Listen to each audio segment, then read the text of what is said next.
Hola, en el Día de la Enfermedad Celíaca tenemos una invitada, Jorgelina, que tiene enfermedad celíaca y nos va a contar un poco acerca de esta enfermedad.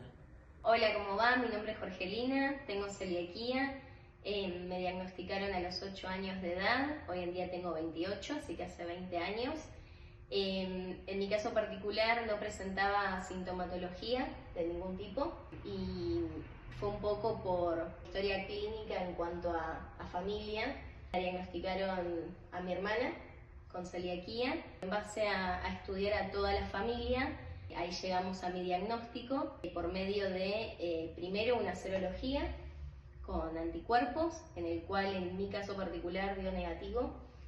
Pero aún así, como teníamos el antecedente de mi hermana de reciente diagnóstico, la gastroenteróloga en esa oportunidad decidió seguir investigando un poquito más y me hicieron la endoscopía con biopsia, en la cual ahí sí se vio que había una atrofia vellositaria. Contame, ¿cómo fue desde ese momento las cosas negativas y las cosas positivas de tener esta enfermedad? Hoy en día lo puedo ver que es una enfermedad al momento del diagnóstico, pero después en realidad gané salud por una cuestión de que obviamente al hacer el tratamiento, que es la alimentación libre de gluten, yo me aseguro tener una calidad de vida igual que el resto. Perdón, Sí. aclararnos un poquito qué es una alimentación libre de gluten. Una alimentación libre de gluten es aquella que tenemos que erradicar el gluten del grupo de cereales trigo, avena, cebada y centeno, tanto de forma directa como también por medio de la contaminación cruzada. ¿Qué es la contaminación cruzada? Bueno, la contaminación cruzada se da en distintas instancias, se puede llegar a dar, es decir, en el momento de la compra, en el momento del almacenado de esos productos, en el momento del servir esos productos o en la elaboración también. Uno tiene que asegurarse de, primero, ir a un lugar pertinente en tema de que sea todo envasado, libre de contaminación, que tenga el sello correspondiente libre de gluten, que esté certificado como tal. Eso es lo que nos asegura que no hay una contaminación en ningún proceso de ese envasado. Al momento de guardar ese producto tiene que estar hermético, en un estante correspondiente, separado del resto, porque también las harinas, al ser tan volátiles, se puede contaminar en ese mismo espacio.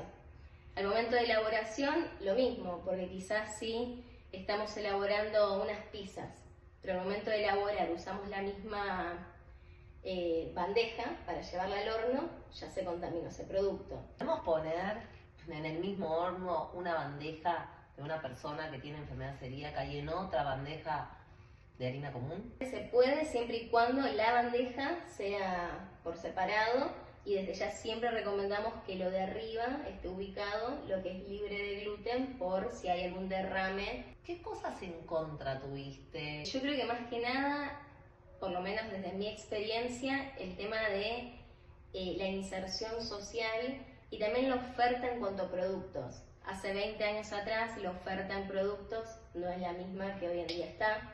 Si encontramos la variante, queremos una galletita X, la encontramos en su versión libre de gluten, después tenemos que hablar de la calidad de ese producto, pero lo encontramos, antes no. Y después esto de quizás el salir afuera de tu casa, porque quizás todos los cuidados uno los tiene. Estás afuera, el ir a comer de un amigo, un restaurante, el tener un viaje por primera vez con un diagnóstico, empiezan a generar un montón de dudas e incertidumbre de voy a conseguir algo para comer, va a haber menú libre de gluten. Son todas preguntas que uno se tiene que hacer y lo tiene que contemplar para no llegar a ese destino y encontrarse quizás que no hay alternativas. Es todo ese recorrido y esa información en el momento que es un poco engorroso si uno no lo anticipa. Pero mi mejor consejo ante esto es obviamente contarles a todos los círculos, ya sea de amigos, si pertenecemos a un club, si hacemos algún deporte, lo que tenemos, qué cuidados tenemos que tener al respecto, pues siempre tenemos que entender que la otra persona no tiene por qué saber lo que nos está pasando. Entonces, lo mejor que podemos hacer es informarle a esa persona para que entonces en base a eso ver qué alternativas podemos tener y qué herramientas también le estamos dando al otro. Porque si lo sabe, se puede ofrecer de prepararnos algo, de conseguirnos algo, o quizás directamente que nos diga, mira, la verdad, prefiero que vos te traigas una vianda porque me genera tanto miedo de una contaminación posible que prefiero para cuidarte que te traigas una vianda. Y también es válido eso. Así que yo creo que el poder contar lo que uno tiene es lo mejor para hacerlo más llevadero. También la edad del diagnóstico, el impacto en la persona, no es lo mismo que te hagan un diagnóstico cuando sos niño, adolescente, adulto, ¿sí? Porque el diagnóstico no se hace enseguida, es un diagnóstico difícil de llegar definitivamente. El diagnóstico definitivo es la endoscopía, entonces hasta llegar a realizar este estudio muchas veces se tarda tiempo porque no deja de ser un estudio invasivo. Entonces contanos, ¿qué te pasó a vos esta anécdota que me contabas de cuando te hicieron el diagnóstico? Bueno, en el momento del diagnóstico obviamente hubo dudas y demás, pero en realidad el mayor inconveniente se despertó en la adolescencia. Yo cuando estaba terminando la secundaria había agarrado una rebeldía respecto a este diagnóstico que había tenido en mi niñez y en mi caso yo decía, yo no tuve síntomas, no presento síntomas. ¿Será que tengo celiaquía o es algo que mi familia me dijo que tenía en su momento por el diagnóstico de mi hermana, como para acompañarla a ella? Entonces, bueno, nos sentamos en la mesa, reunión familiar, les planteé esta incertidumbre que tenía al respecto, porque en su momento lo había conversado con los profesionales y demás, pero no tenía el recuerdo de haber visto los estudios. Entonces les dije, mira, me parece que en realidad no tengo celiaquía, quisiera ver esos resultados. Y bueno, ahí mis papás me explicaron, mostraron los resultados de la endoscopía, de los anticuerpos en su momento de laboratorio, y bueno, claramente el diagnóstico estaba, no había sido un invento ni mucho menos de ellos, pero yo tenía esa rebeldía interna que si no veía esos resultados, era como que no podía seguir con la adherencia al tratamiento. Así que yo creo que estos altibajos son parte de un proceso porque es una enfermedad, una condición que nos acompaña a lo largo de toda la vida.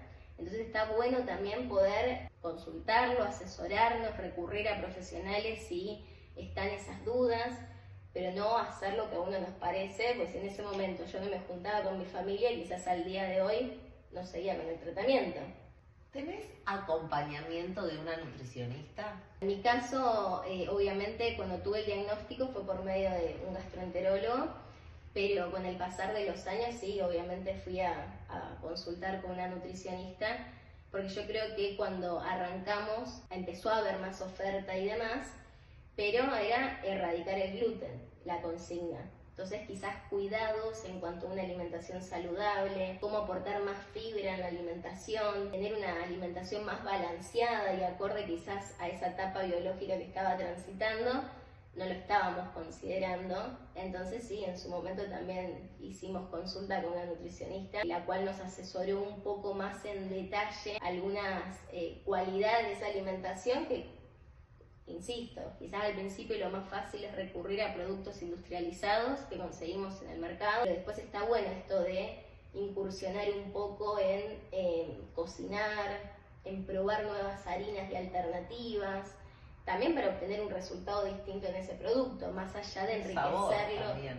El sabor desde el punto de vista nutricional, qué nutrientes estamos aportando. Así que sí, creo que llega un momento que nos quedamos un poco cortos y solo buscamos productos envasados.